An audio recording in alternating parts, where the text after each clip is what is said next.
Welcome back to Body Talk with Becks.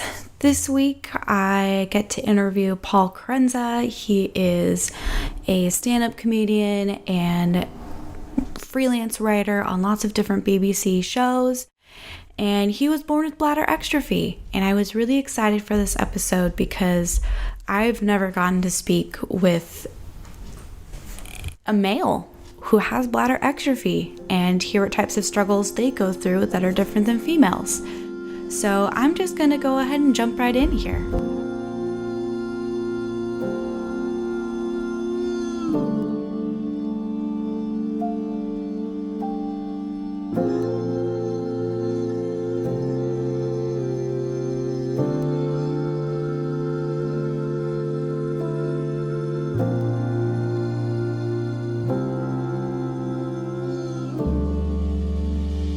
Very good. There we go.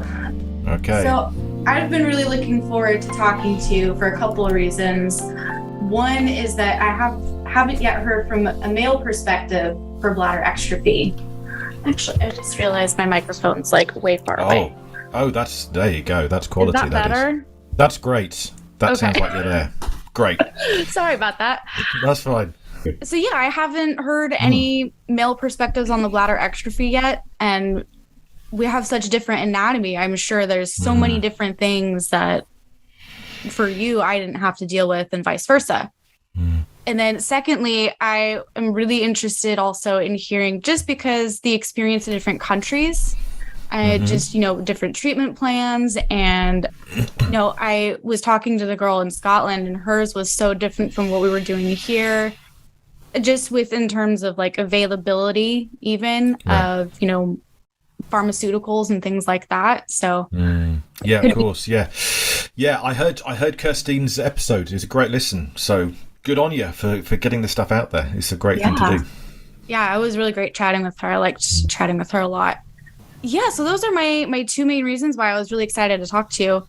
And then I've noticed a lot of parents of bladder exstrophy patients kind of around my age don't know that their kid is going to have bladder exstrophy. Was it the same for yours? Yeah, so with my my parents, I was born in the late 1970s. My parents didn't have a clue this was going to happen, surprise. And out I came, I guess, essentially clutching my bladder, which is not ideal. And I was born in Cornwall in the UK, which is like the far southwest end, which is quite rural. So it's all sort of farmland and, very narrow country lanes and things. So I was sort of taken straight up to London in I think it was in an ambulance for a 6-hour drive or something to where they thought someone could help properly. But yeah, it was a surprise back then. And I guess for many people, it still is, certainly. Wow. So they didn't have any idea at all that anything would be wrong, because sometimes they know like something's not quite, they're not sure what it is, but something's not going to be right. Yeah, as far as I'm aware, I mean, it's funny because my parents, I've got a good relationship with them. We talk a lot, a couple of times a week, but they don't generally like to talk much about all of this stuff. And I think it's something that they probably, still are. They don't like to look back, I think, in too many ways. And I know that they went through a lot, and they're very laughy and jokey, my parents, But I know and I notice that whenever we sort of go talk about these sort of days, because I had, I think, a good couple of 100 operations before the age of 5. I had times I was in hospital for a couple of months on end up at Great Ormond Street Hospital in London. For that time we were living not in Cornwall anymore, but just outside London, but maybe a couple of hours from London. So I was missing school, and they would take it in shifts to come and stay with me in the ward and all that sort of thing. So it was a big ask, your parents, so they'll do these things, but it must have had a huge impact on them. But we haven't, we don't talk about it loads, because I just know that it's something they went through at the time, and I kind of always feel like they're the ones who kind of suffered, I think, because I have few memories of it, and generally my memories of hospital back then are mostly kind of fun. I still have moments of realizing that times that particularly weren't fun, or in for a long time away from school, away from friends, but I made friends in hospital. So you as a child, as a young child especially, you make do, and actually I kind of feel like they are the ones who really went through it rather than me in that sense. Yeah, I mean, I can't even imagine watching your kid go through something like that, and you just, you want to make it better for them. It's a lot to process. Yeah, and especially because, nowadays we have Facebook and the internet and things like that. The world shrinks. You have communities. You could get a bit more help and support. But yeah, back then they didn't have any way of accessing much information apart from really those overheard conversations of other people they would meet on the wards. So I know they made friends with 2 or 3 other families who I guess were there. I don't know whether my ward was particularly a ward for bladder exstrophy people, or just in time you start to pick up on who else has the same sort of problem, same situation, same condition. But I do know 2 or 3 people who were about the same age as me, and we grew up together in that sense, just in and out of hospital. But it was that weird thing. I know the community of us at the start when we were in a lot, and they sort of fixed us to whatever degree that is. And then as we became older children and things and teens and stuff, I think my mum kept in touch with a couple of other mums and things, but it drifts off and you have your own lives, and it goes on from there. So I do feel like the hospital era for me was very early on. I go back now every year for checkups and things, but mostly it's one day, it's in, it's out again. And apart from I self-catheterize on a daily basis. Well, not just daily, several times a day. It'd be odd if I just did it once a day and that was it. But apart from that, that's really how it affects my life now. But I'm married, I've got 2 kids, and I go about my daily business. Apart from having to plan toilets out and about, that's generally how it affects my life. But yeah, the hospital days feel like it's long and distant ago now. Yeah. Well, do you want to just take us through chronologically what you can remember? I suppose, I should have this written down, shouldn't I? Because I can remember very little. But I'm 43 now. I hesitate because I never remember. I think I'm 43. I've reached that point. I never quite know. I'm early 40s. You stop counting at a certain point. Yeah, don't. Exactly. 21 again, But so I was born, like I say, in Cornwall, 1979. And I had a cholecystoplasty when I was 5. And I had various long word-based conditions before that, bilateral inguinal hernias and things that make sense to other people that don't make full sense to me. So it was all of those sorts of things, early days, But I was in and out of hospital quite a lot. I think I had a couple of 100 operations back then. And then really it was just about school and dealing with that in school. My bladder was born, it's exstrophy, Greek, is it, or Latin trophy? I think it's Greek, isn't it? Out of body experience. We think of the soul and things like that as out of body, but the bladder, much less glamorous. But it was born on the outside, and I had an indwelling catheter for I think the first 8 years of my life, something like that. Changed every month, I guess, by my mum. And then when I was about 8, I remember she sat me down and she said, by the way, that's now going and you're going to now self-catheterize now and you need to learn how to self-catheterize. And I thought, what? No. You resist, largely just because change, the change is not a nice thing. And I had to, you have to move forward, didn't you? So I had to learn how to self-catheterize. And then it was then the challenges became more about school and how you walk around with a bag, it's like a small little, I think I borrowed my dad's shaver bag, which invites more questions than it answers, really. Suddenly you've got to explain to your school friends, or say friends, school bullies, enemies, why you have this bag with you, and it was just a case of doing that, getting through. I wasn't particularly sporty, but I think I kind of used my bladder exstrophy to get out of sport. I think after a while I realised the teachers didn't like to ask questions about this icky bladder-based thing, so I realised I could just get off games and sport for my entire school career. So you got to learn to work with these conditions, haven't you? Make it work for you. So that was that, and then teenage life and 20s, I suppose, early 20s, then it's about, well, I suppose, no, actually, first of all, it's about social life. Then it's about either going away, I don't know, camping and stuff like that, or then pubs and socialising and parties and how that works, and like alcohol, and realised, how do I catheterise when I'm also trying to have a social life, and all those little tips, like, you'd go to the loo, you go to the toilet, and I take a bit longer than my friends. And after a while, you realise this is when they start to notice that you take a while longer.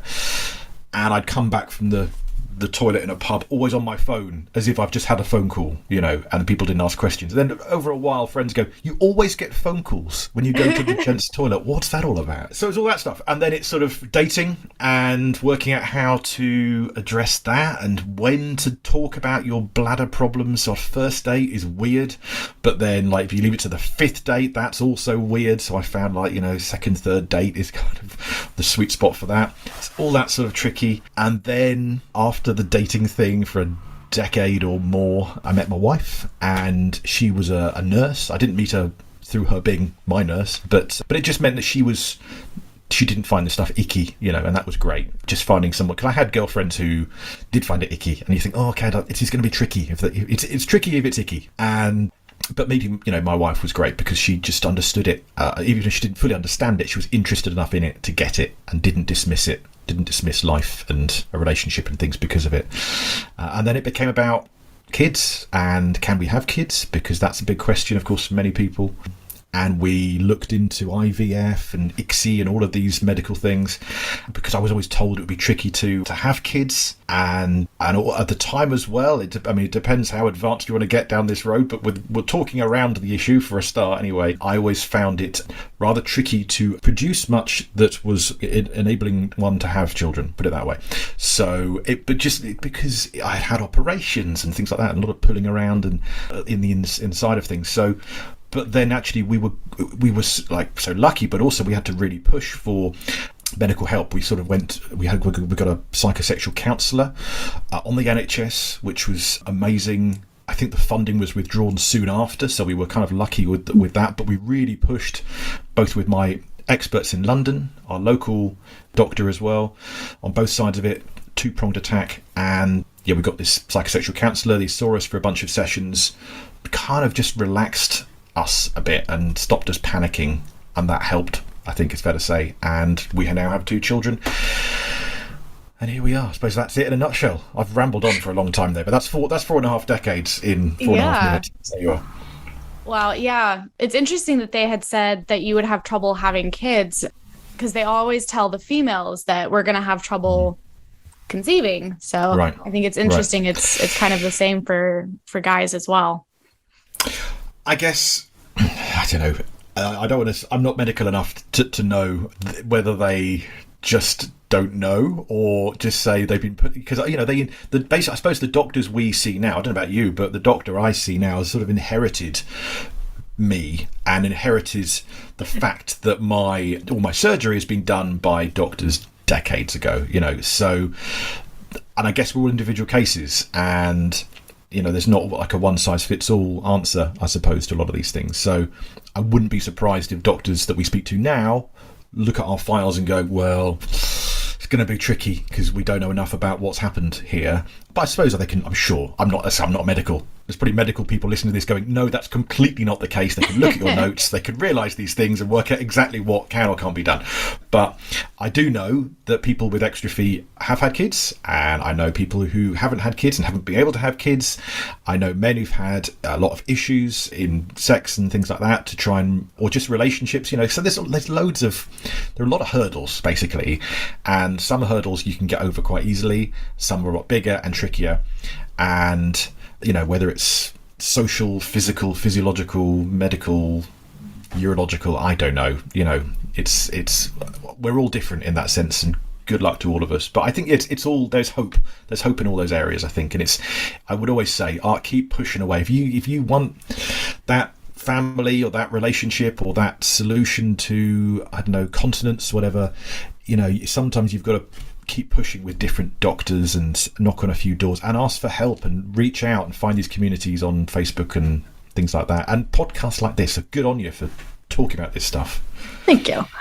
Yeah, I think maybe it's one of those things where maybe there's just not enough research out there on that specific element of bladder exstrophy. And I think a lot of the research is really focused on how to handle when they're a kid and when they're first born. And there's not a whole lot of research that I've seen on the later years.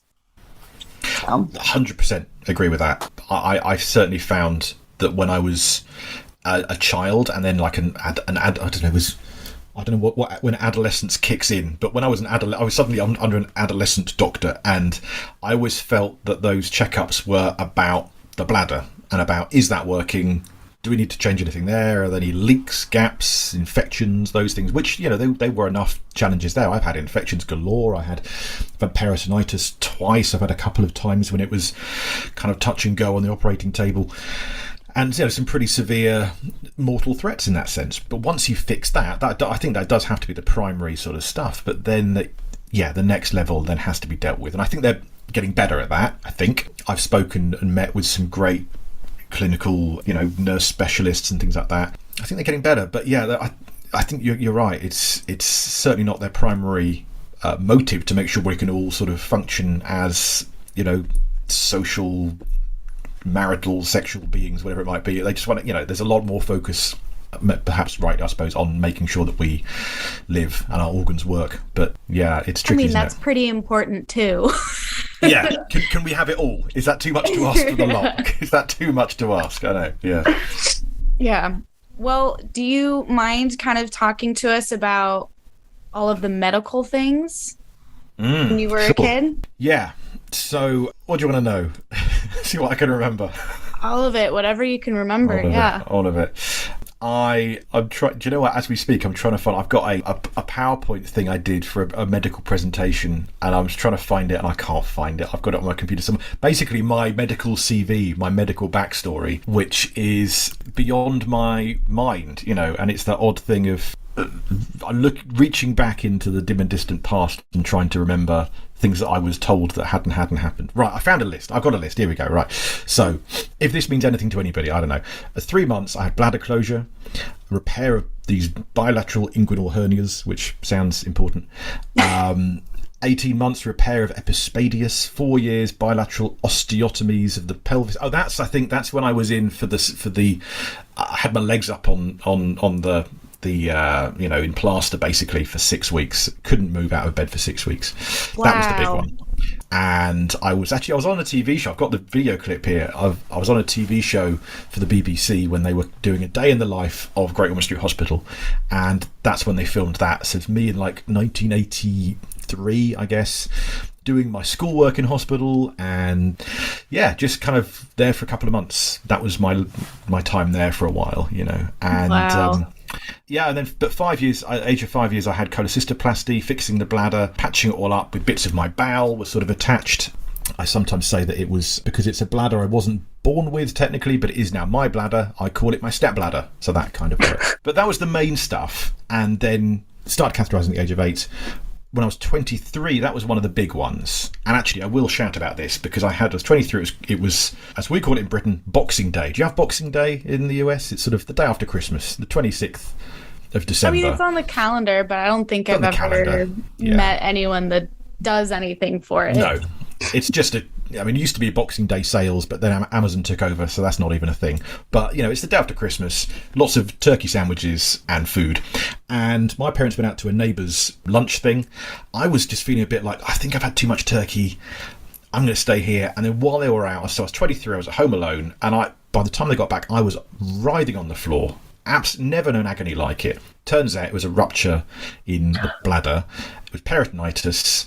So basically the stuff in the bladder, the urine, was mixing with the stuff out the bladder, blood, and that's not a good mix. So, oh my gosh. Went to hospital, they patched it up, and thankfully in time. But I do know of this happening. It's a threatening thing, you know. And if I'd left it half a day or a day, they probably wouldn't have. You know, I probably wouldn't be here now. So it was a pretty massive thing. So I'd chat about that because people who have bladder repair, I presume that the technology is always getting better and better, and that it's more reliable than it ever was.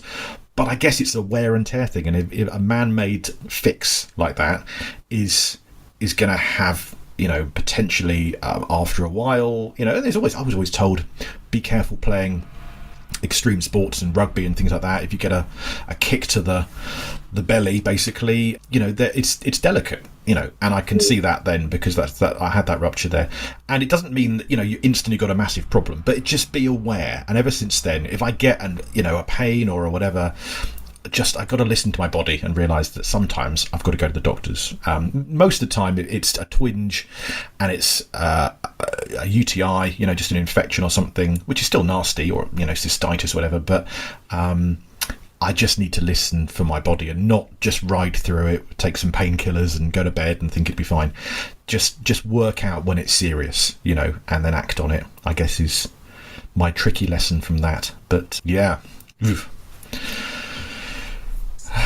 That's scary. So that's that, really. Yeah, it is. It's scary, but I would say the hope I kind of try and give with it is I try and be positive where possible.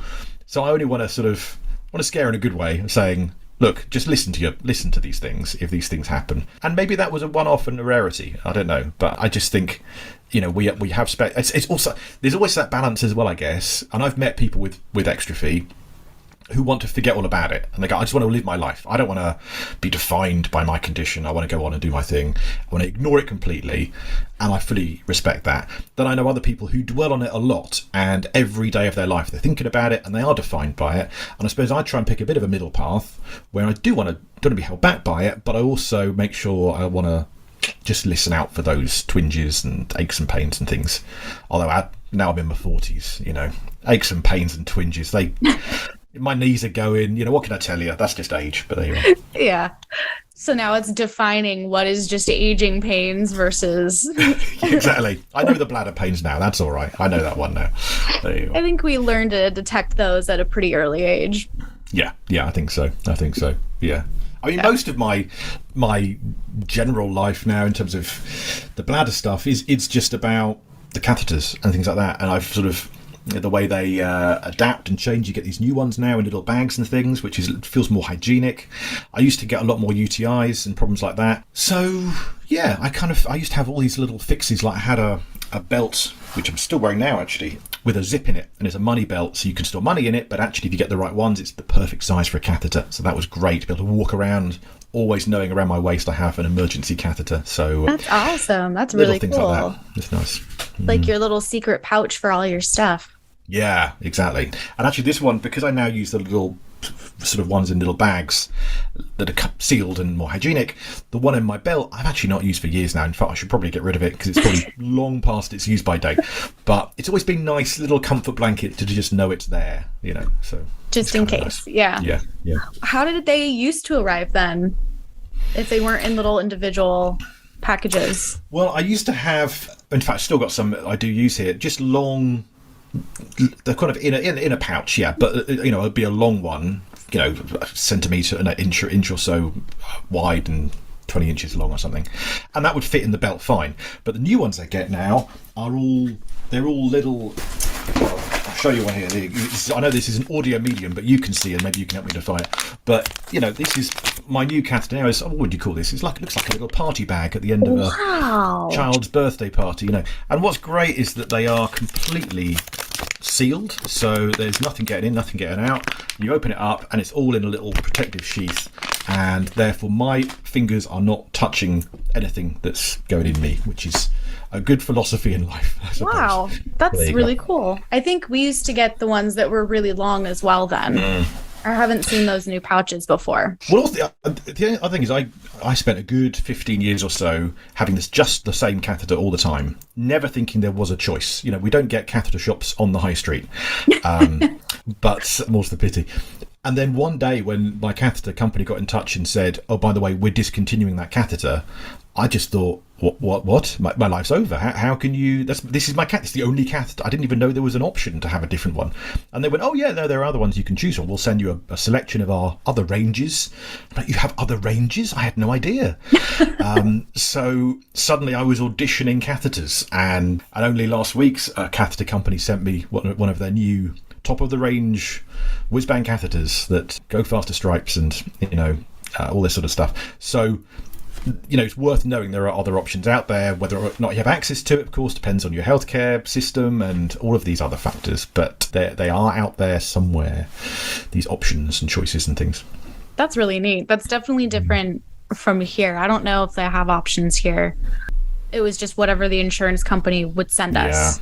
They decided for you, this is what you need. Yeah. I mean, this is the thing. In fact, the new ones that I got, the one I just showed you there, for example, when I first had it, I thought, cool, that looks... Well, my first thought was, that looks expensive. And of course, I'm very lucky that here in Britain, we got, well, we have the NHS, whether that's lucky or not depends on your view of it. But it's all I can order them, and as long as they've got a deal with the NHS, it doesn't make any difference. And so I remember I first said to my GP, like, well, would you rather I go with this one or that one? I don't want you to feel that I'm going for the executive, the really fancy one, when actually you think, oh, that other one was fine. And they're like, have whatever, it costs the same to us, it doesn't make any difference. So it's kind of a level playing field in that sense. But that's here, and that's for now. I mean, who knows, 5 years time if we'll even have an NHS like we currently know. I won't get political, but anyway, that's you never know, do you? So you mentioned you used to live in Cornwall. Did they move closer to the hospital because of your bladder exstrophy, or was there other reasons that brought you? Well, no, I not that I know of. My dad's work moved, but I do think there was an underlying factor. Like, they were having to drive 6 hours to the hospital, and especially, now I have it once a year, but back then it was a lot more regular. It's a few times a year. My dad was from South London, so I know when we used to live in Cornwall, my parents would stay at my grandparents' house in London and things like that, just to kind of make it all work. But then my brother, he's 4 years younger than me. I'm well aware there's issues there in terms of him feeling like the forgotten sibling, and that still is, that rumbles on to this day. I think that I have sibling guilt that he was sort of left alone down in Cornwall not alone, but with his Cornish grandparents, while my parents took me up to London to stay with my London-based grandparents. So it was a case of hopping around the country, I think, until we all settled really where we are now. I'm in Guildford in Surrey, which is just on the outskirts of London now, or just outside London. So settled here really. And it is handy. We live actually an hour from London, but actually it's a 10-minute walk to our local hospital here. And one of the reasons I like where I currently am is not just for that, but if the kids fall over and have an accident or something, I like hospitals. I like being near a hospital, so that's a good thing to be. You don't have, what is it called, like anxiety around hospitals and doctors? I like them. I think, generally speaking, almost all of them are there to do good things. The ones who aren't, they'll be found out. But no, I've had so many operations. I always feel like whenever I go into hospital for an operation or anaesthetic or anything, I always feel like I have to say, like, don't worry, you don't have to do the whole routine with me about I'm fine, with all this stuff. Probably there's a bit of me still feeling a little bit dodgy about it. But no, I generally am going, this is a positive thing because it's helping us out, which is why, in the pandemic and all that sort of thing, suddenly the hospital not being necessarily a safe place to go to or being overwhelmed was sort of alien to me. That was odd, because that's always the sanctuary, that's the place you can go, and suddenly to find like, oh no, you don't want to come here, that was weird. So that's my hospital philosophy anyway. Yeah, I could see how that would be weird with that change. Was there any difference in availability of your catheter supplies during the pandemic? No, well, I think briefly there was a couple of things like, just order a bit sooner if you need to, that sort of thing. But that was okay. I did actually, I was chatting with someone who works for a catheter company. I won't say which one in case I don't think I'm divulging anything I shouldn't. But this is about 3 months ago probably, and I did say to them, like, are there any issues I should be knowing about in terms of where you get your catheters from, in terms of like international shipping and that sort of stuff, thinking about Russia and Ukraine, let alone Brexit as well, because we've currently got queues of lorries at the border and all. It's not as easy as it was to get things across the world maybe. And this chap who works for this catheter company was sort of saying, oh no, it's all fine, but they said we get our supplies from a few different countries, and they're looking into options. And I think about, okay, well, if we can't get it via that route that involves a Chinese airline, maybe we need to look at developing that relationship with that other country and things. So I'm sure clever business people are doing clever things, but I did ask the question and I was reassured, although it did make me think, oh yeah, these supply chains, they are potentially fragile, aren't they? So I think it's good that these companies are looking into these things, making sure we're self-sufficient and all that stuff. Yeah, that's lots of moving parts. Definitely above our pay grade. Yeah, exactly. Yeah, we're not here to solve that, thankfully. But we can. But trust, it's okay. You can trust and rely. Just make sure you've got a few. Yeah. Yeah. So you went to a regular school. Yes. Do you homeschool at all, or you just were able to go to regular school all throughout? Yeah, my parents couldn't wait to get rid of me, so no, I was never homeschool was never a thing. It was always regular school, and we had a school nurse and all that sort of thing, which is very helpful to know. So I could go and use the special lavatory that other children couldn't. But of course, then that came with its own issues of like suddenly you're singled out for being the different guy. Why do you get that treatment? All that sort of thing. So there's all that stuff. But I mean, in hindsight, I look back. I was picked on by a few people.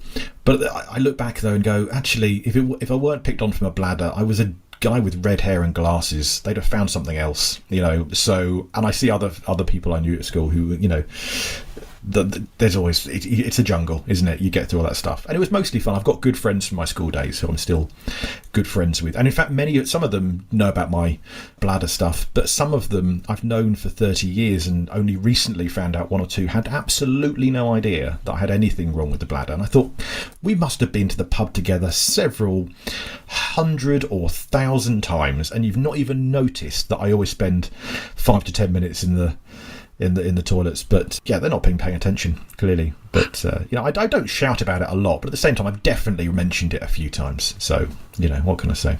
Yeah, you don't necessarily hide it from anyone, as well as you don't necessarily talk about it.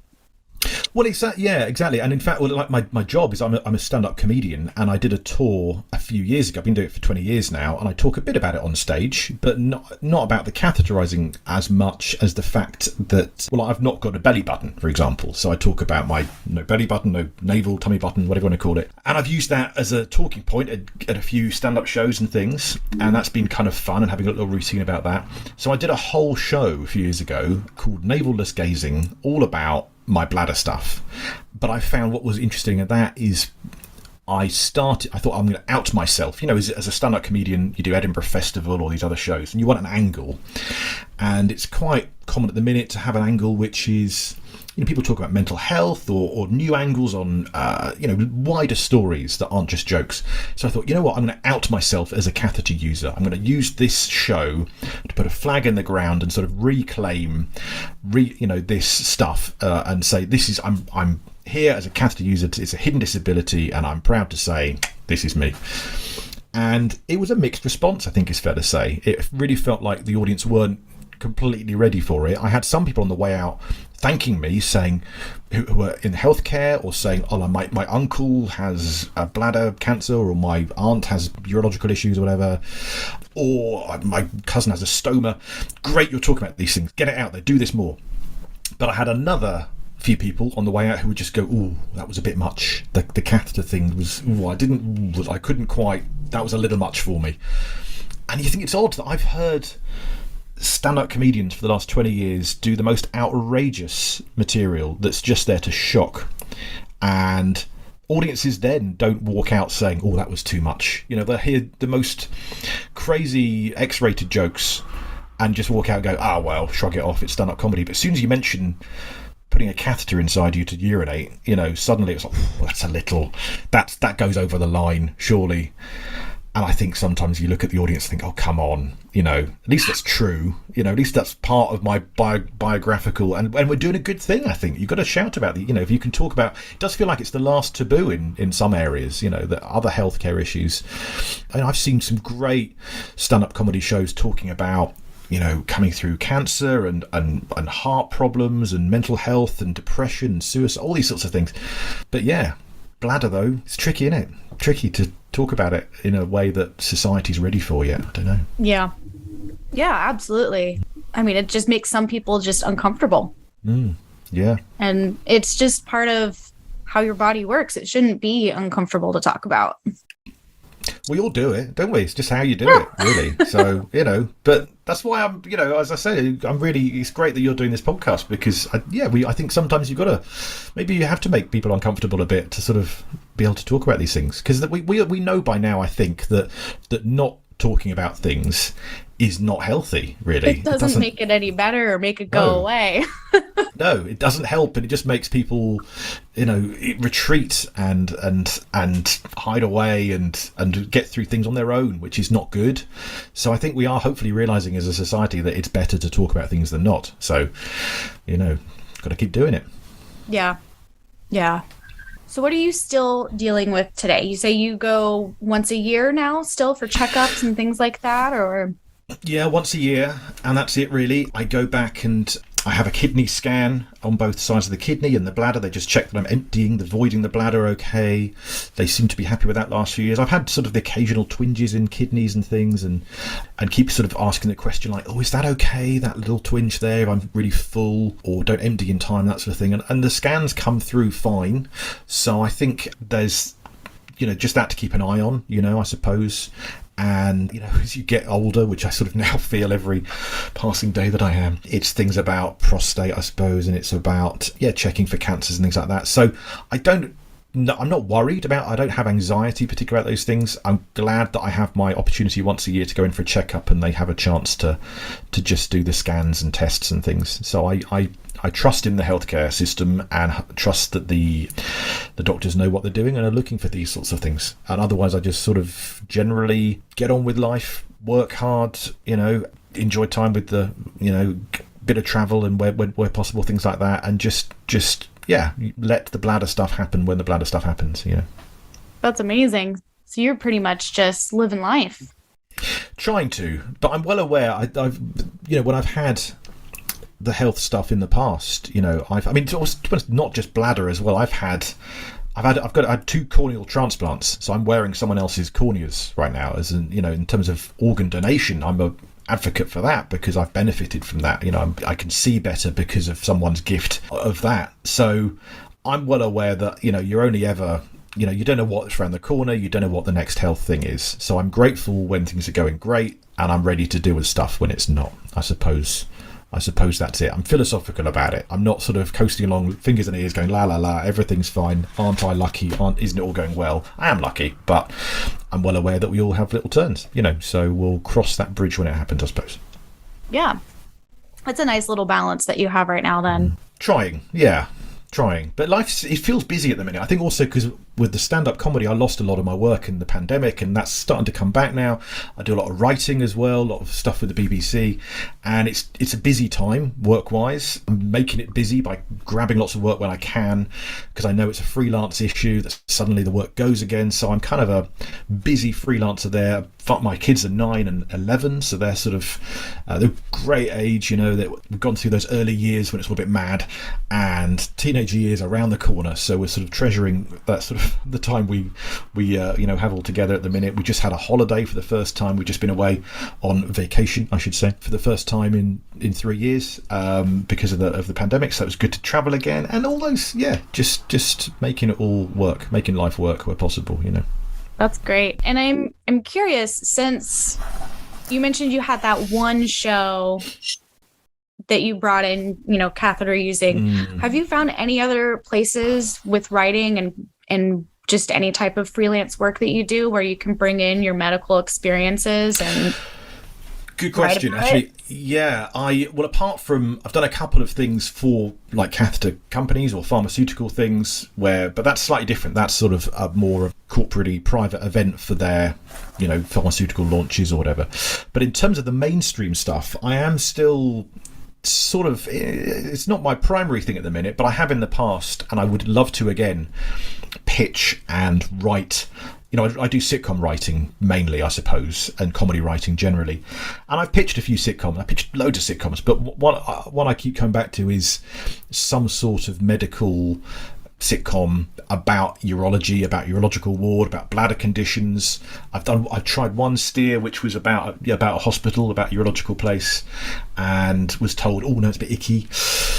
Fine, not that again. I tried a different idea which was a bit more of less of a sitcom, more of a comedy drama, I suppose, or a dramedy about a guy who's basically got the same condition, and a hidden urological condition. I don't think I was specific in the pitch, but I just want to do basically a rom-com, romantic comedy about a guy who's got a hidden bladder condition, and those issues about when you tell your romantic partner, or the issues that can hold you back, or your family know about it, your friends don't fully, because I think there are funny moments in that. I think you can laugh with it without laughing at it, and all of those sorts of things help you get through it, I suppose, in a way. So one day I mean to sort of sit down and just write that script, whether it's a film script or a TV show, and just try and pitch that around. For now, I've tried it pitching just a couple of A4 pages, and to no avail yet. But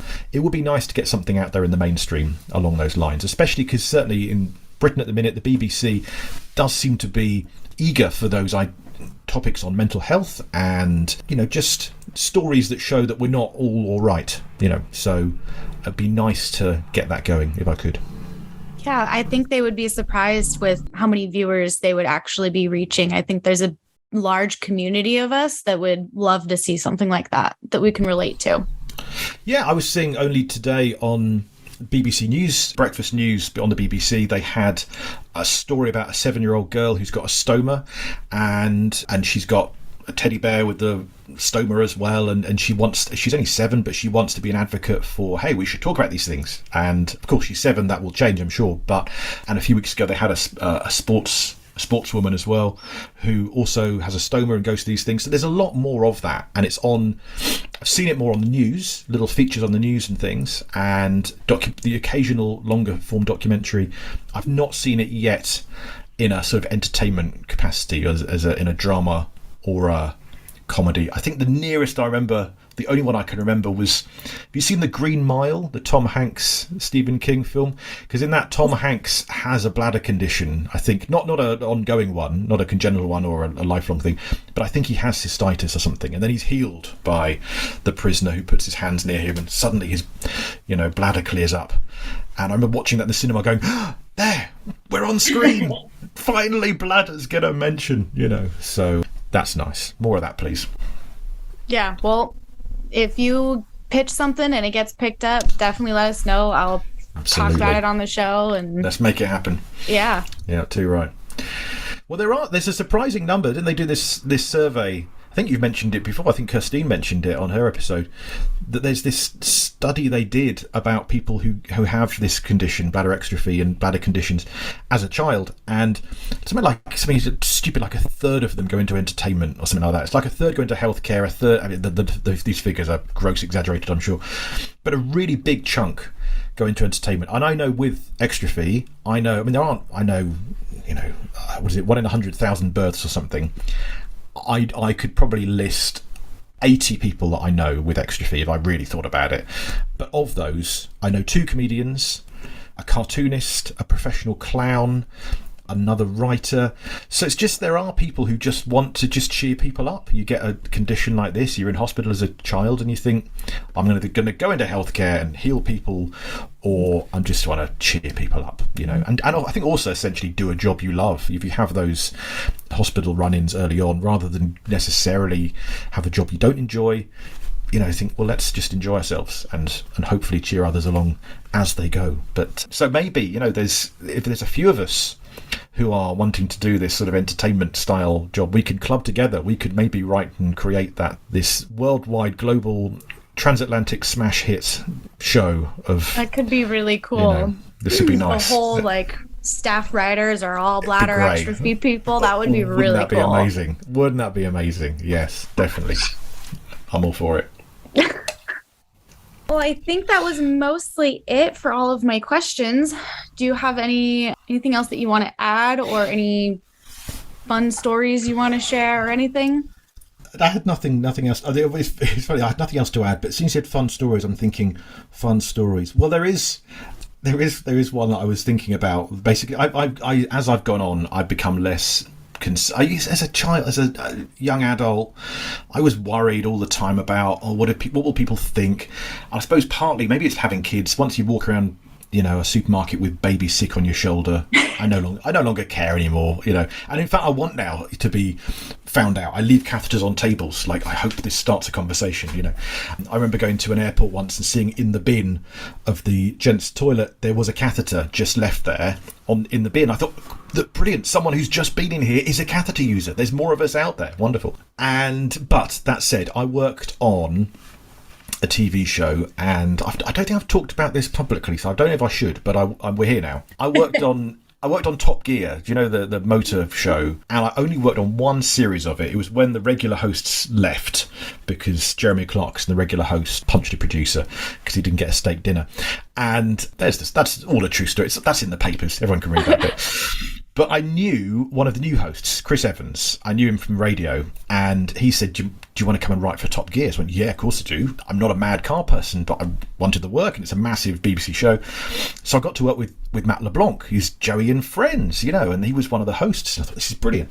But we used to write the episodes, plan the show from Chris Evans's house, and he's a very successful broadcaster. And excuse me, bashing the microphone here. Very successful broadcaster. And very fancy house, and you go and work there, and he'd come straight from his breakfast. He used to have this very big breakfast show, biggest radio show I think in the country at the time. And we'd meet at his house. In fact, I think I had the key even.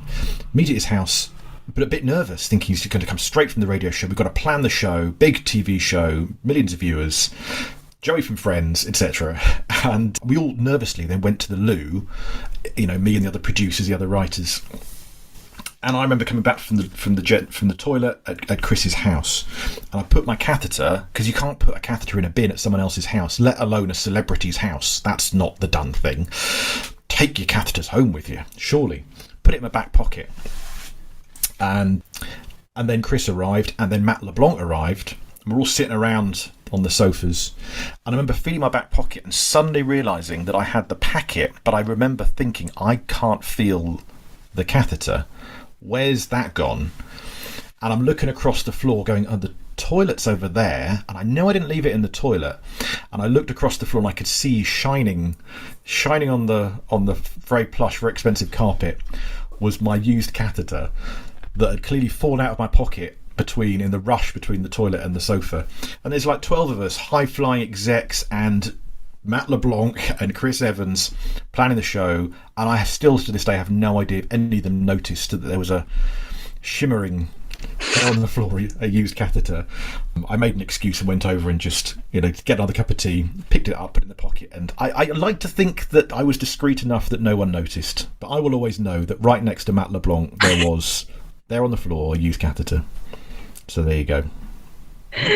That's pretty great. That's that was one of those, could I be any more embarrassed? Yes, I could. But there you are. Nice Chandler. Yeah, there you go. Yeah, wrong guy, I know. Yeah, exactly. How are you doing? That's what it would have been, wouldn't it? But there you are. Yeah. Oh, that's pretty funny. Weird. I think we all have the... Sorry, go ahead. When you get this thing, you get embarrassing stories, don't you? That's what generally, as long as you can then own it and go, oh well, on we go. The embarrassing stories will always come, won't they, when you're involved with bladder-based issues? Oh yes, I was just gonna say essentially the same thing. I'm sure we all have stories like that. Exactly. I want to know yours now. Maybe that's a whole different episode. Maybe you need to be interviewed yourself. Yeah, I want to kind of have like I guess it's a trend where it's the ask me anything type thing. Yes. So, yes. That's what you need. Yeah. I think I'll do that at some point. We'll wait. We'll wait. You've got to tease the listener by let them come back for that. Yeah. Well, thank you for coming on. I appreciate it so much. No worries. Thank you for having me. Great to chat, and wish you well in the podcast and all you're doing. Thank you. And let me know if your TV show or movie ever gets picked up. Yeah. One day. We'll get there. One day. All right.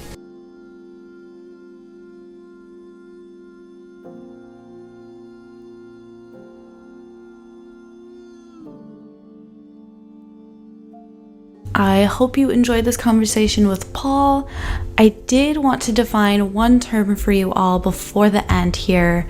Peritonitis is the inflammation of the peritoneum, which is a silk-like membrane that lines your inner abdominal wall and covers the organs within your abdomen. Now, there are two kinds of peritonitis. There's spontaneous bacterial peritonitis, and then there is secondary peritonitis that can be caused by a rupture of some kind, such as a bladder rupture in Paul's case. Peritonitis does require prompt medical attention, and left untreated, it can lead to several different types of infection and sometimes life-threatening infections throughout the entire body. As always, the sources for this will be linked in the show notes as well. Thanks for listening to this week's episode of Body Talk with Becks. If you enjoyed this episode, please leave me a review on Apple Podcasts or wherever you listen to podcasts at. Also, consider becoming a patron on patreon.com and maybe pick up a sticker to represent the show somewhere. And if you would like to share your story or know someone who would like to, I can be contacted through my website, www.bodytalkwithbecks.com, or on social media. Thanks for listening.